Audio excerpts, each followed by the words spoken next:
So we start with the French riots, and one of the stories here is there's been a ram raid attack on the home of a mayor in Paris. So that's regarded now by the police as an assassination attempt. Let's just have a look at the map and so on and see exactly what's going on with the rioting in France here. So it is very, very serious. It's widespread.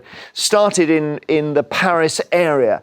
So it was a particular part of Paris, Nanterre. France reels after police kill teen. That's what triggered it. There is Nanterre. There's Paris. Distance between them about 12 kilometres. That's the suburb. It's part of Paris, really. Firefighters extinguishing burning vehicles. All got very serious. Let's just bring out a bigger map if we can. So Paris suburbs, Clamart, Nanterre, all affected by rioting.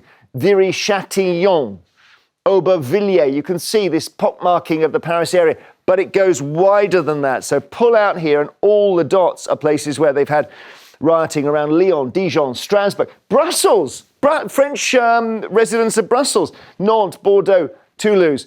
So that is the situation, and you can see this list: Amiens, Annecy, Bordeaux, Dijon, Grenoble, Lille, goes on and on and on, and Brussels, and it's an awful situation. And I don't know, Marvin, I don't know what to say. It's one of those things where we think we've got all the problems, and suddenly we see other countries have too. Yeah, I feel like France is such a country that is so willing to protest, but I do feel like this is the kind of thing which really sparks something in people.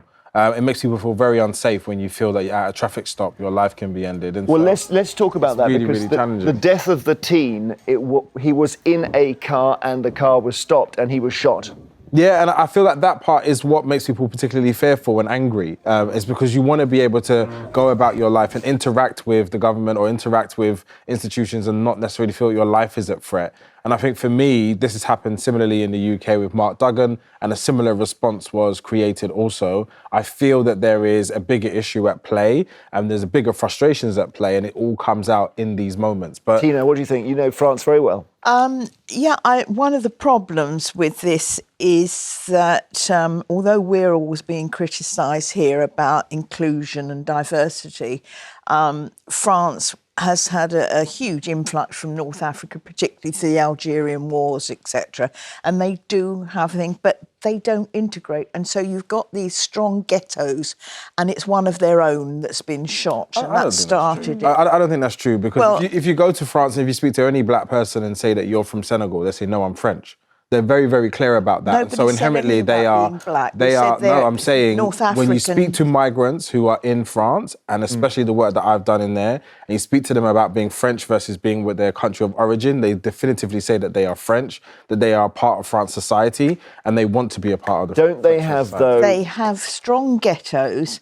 Maybe ghetto is the word. I find that word problematic. It's ghettos, yeah, but in they have, in that particular area where it kicked off. Maybe a city like Paris is less integrated than London. Is that fundamentally what you're saying? Well, certainly Paris and other areas, having recently just come back from there. And the whole point is Macron is not popular.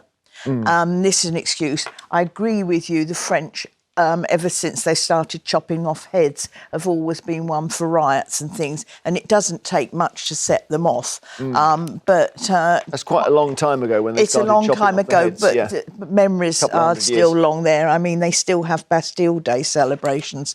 So the thing is, it's kicked off because it's not just one thing. This is the problem. It's like everything. It's one little spark that's lit the tinder, but because there's a lot. I wouldn't say it's a little spark, because I think the context is 17, by the way, is shot by police. I think that's a really big thing, and it's something that happens often and common, not only just there, but also here, also in the US. And it's the relationship.